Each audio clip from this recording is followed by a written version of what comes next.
Hi kids, welcome to Miss Nancy's Bible College for Kids on YouTube. I appreciate you guys tuning in. I wanted to teach you today about something that I never knew about growing up. And a lot of parents, unless they read their Bible, they might not know this much about this creature. It's real, but we don't have to worry about it. We believe in Jesus. He made this creature, but I'm just going to go ahead and get started. Some of it is in the Old Testament, some of it's in the New. It's in the book of the Bible in Revelation, the end of this creature. But I'll go ahead and read a couple of verses in Psalms 104, and it'll tell you a little bit about it, and then I'll get on into the story. The earth is full of thy riches, talking about the Lord. So is this great and wide sea, wherein are things creeping, innumerable. That means you can't count them, both small and great beasts. Then I'm going to introduce you. There go the ships. Can't you see ships sailing across this sea? There is that Leviathan. That's who we're going to talk about. Whom thou hast made to play therein. Now this is Miss Nosy Nancy coming into play today. I had never saw this like that. The Lord made this creature to play in the ocean. But let's find out more about this creature and pay good attention. You might get to tell some grown-ups about this. So we go now to Job in chapter 41. Canst thou draw out Leviathan with a hook, or his tongue with a cord, which thou lettest down? Canst thou put a hook into his nose, or bore his jaw through with a thorn? Will he make many supplications unto thee? Will he speak soft words unto thee? Will he make a covenant with thee? Kids, if something's whispering to you and you think it's wrong, chances are it's not from above, so be very careful. A covenant is a promise. Don't get into a deal with this guy with the promise. Will thou take him for a servant forever? Will thou play with him as with the bird? I don't think so once you learn about this one. Or will thou bind him for thy maidens? It would be hard to do. Shall the companions make a banquet of him? Shall they part him among the merchants? Canst thou fill his skin with barbed iron? That makes me think of barbed wire back in the day. Or his head with fish spears? Lay thine hand upon him. Remember the battle. Do no more. You need to remember about this old guy. Behold, the hope of him is in vain. He thinks he's going to take it all, do it all. Shall not one be cast down even at the sight of him? You know, so many times in the Bible, when people see Jesus or the angel, they'll fall down as dead men. Well, there must be something behind this one, because people are cast down at the sight of him too. There's good and there's evil. Both of them are very powerful, kids. None is so fierce that dare stir him up. Who then is able to stand before me? Who hath prevented me that I should repay him? Whatsoever is under the whole heaven is mine.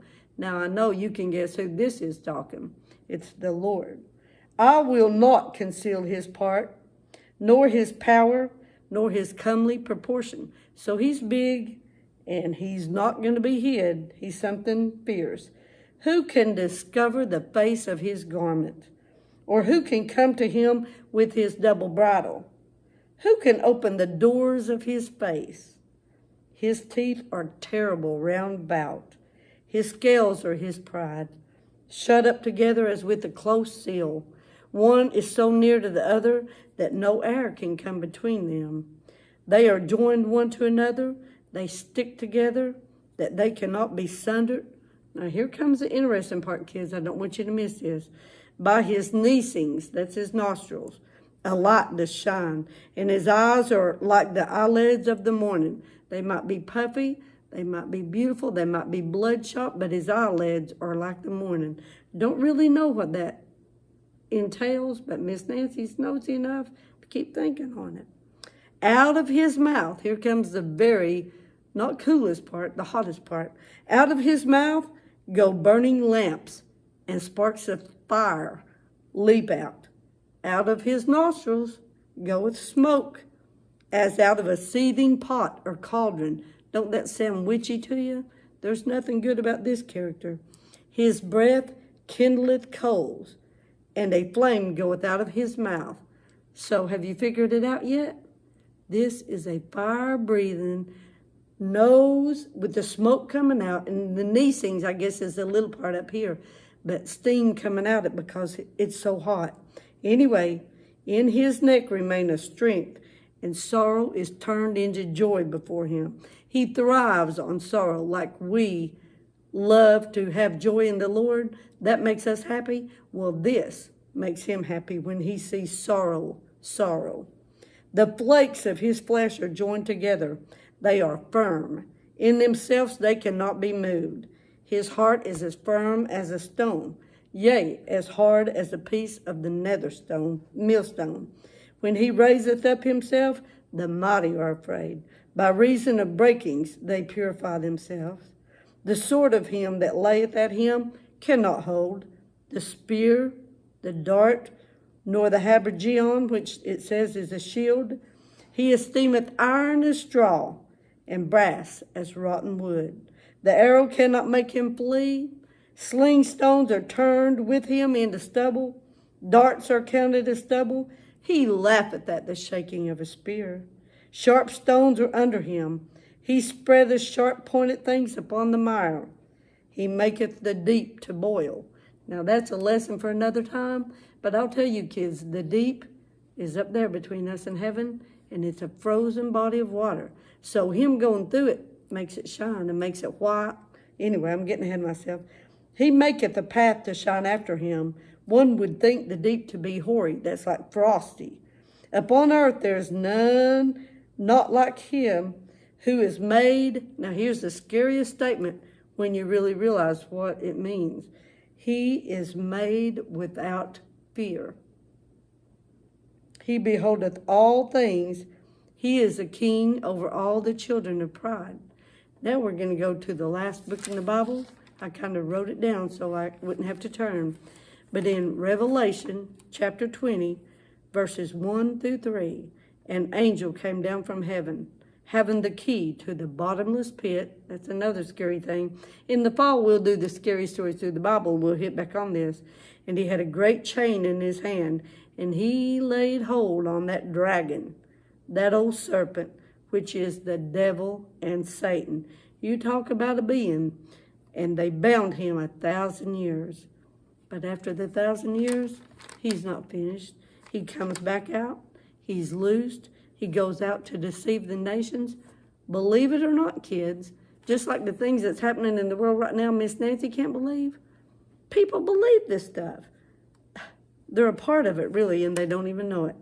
But the devil that deceived them, here's the end to this creature.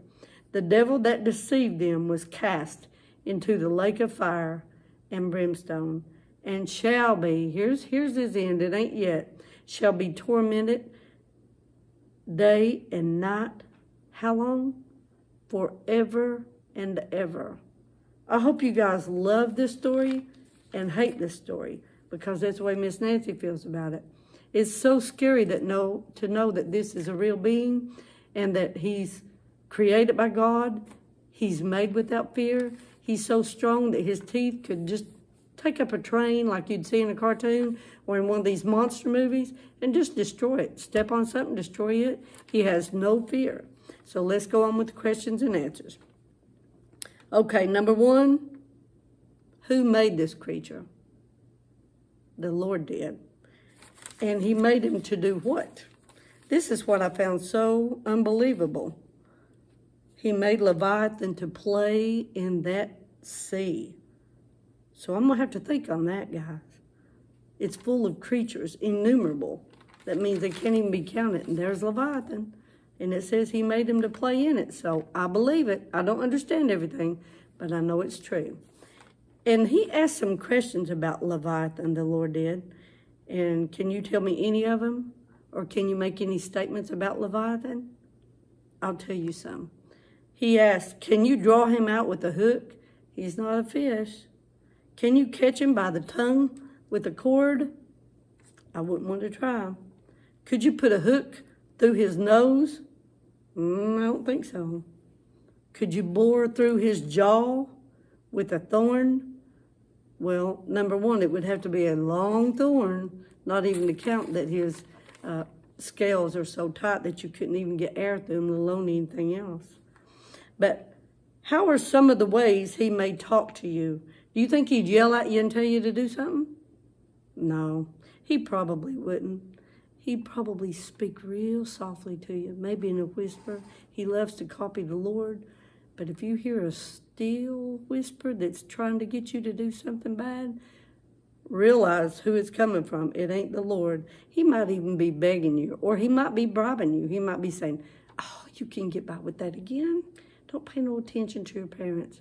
He loves to question authority like your parents, like us with God. He don't like none of that stuff. What kind of animal did he ask if you could play with Leviathan like?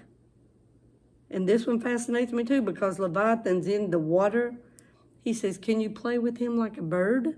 The bird's in the air. I don't know why.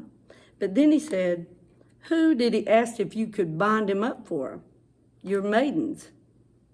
What kind of meal did he ask if the buddies would make out of him? He said, you want to make a feast out of him, could you? Well, the answer is no, you couldn't.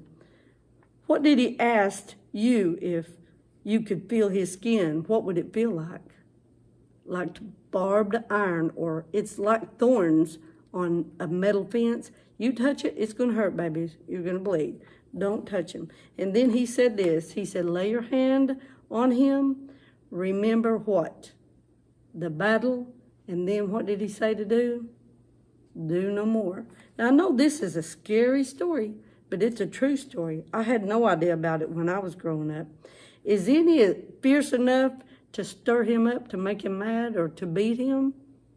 No, not one. What will happen to anybody that could see him? Remember, I told you this happens with the Lord in the Bible, or his angel.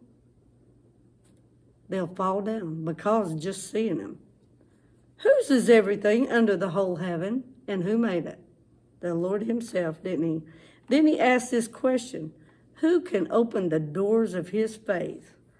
And then he says his teeth are terrible, didn't he? I can just imagine. What is his pride, though? What is Leviathan's pride that he takes pride in?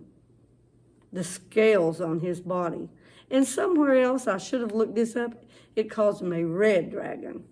But his scales are, what's so special about them? Not that it's special in a good way, it's just something you need to know.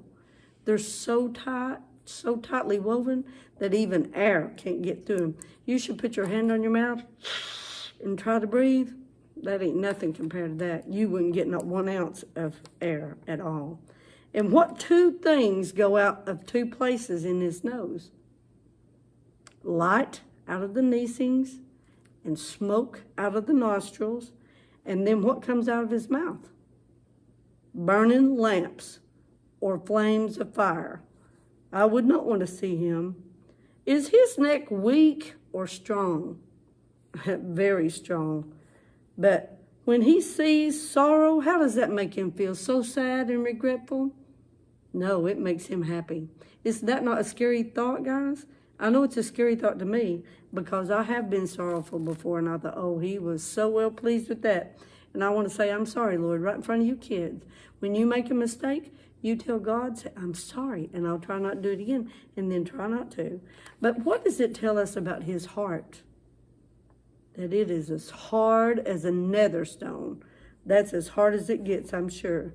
Can a sword or a spear or a dart or anything like that hurt him? No. No, he laughs at it. What is iron, which is a heavy-duty metal that not much things can hurt? What is it like to him? Straw. And brass, that's another hard metal. It's like rotten wood. But what did he make the deep to do? Remember, that's that body of frozen water up there? He made it to boil like a pot. What was he made without? This is very important. He was made without fear. I'm just going to let that sit for a minute because you just imagine some of the things that you would attempt to do if you had no fear. We do some foolish things and we should have been afraid of, but we do them anyway. But who is he the king of? That's the last question. The children of pride. You know, we tell our kids that God hates 6 things, one of them being a look of pride. And then we put our little girls in beauty pageants. And we make our little boys think that they're going to be the all-stars of all all-stars. We get their hopes up, and that's not always the best thing. I think the Lord is pleased when you're humble, when you're quiet, and no matter what anybody thinks about you kids, you think about this. He sees your heart. He sees my heart. So I hope that you guys have enjoyed this and that you know there's a real fire-breathing, smoke in the nostrils dragon out there. It's the devil. You won't see him in that form here, but he's out there, and he's wreaking havoc. But God made him, and we shouldn't be afraid of him because we believe in God. Now, you know, I always try to give the gospel. If you believe Jesus Christ died on that cross, according to the scriptures, the Bible, and he was buried, and that he arose the 3rd day, then you can be saved, and that's according to the scripture. All you have to do is one thing. You have to realize you're a sinner. And Miss Nancy told you before, the Bible says we're all sinners. We've all come short. And even if we hadn't, Adam and Eve did. So he will not turn you away if you asked him to save you. Had a little girl get saved in my class. I'm so thankful for that on Easter. But I'll see you guys next time. Thanks for tuning in. Bye.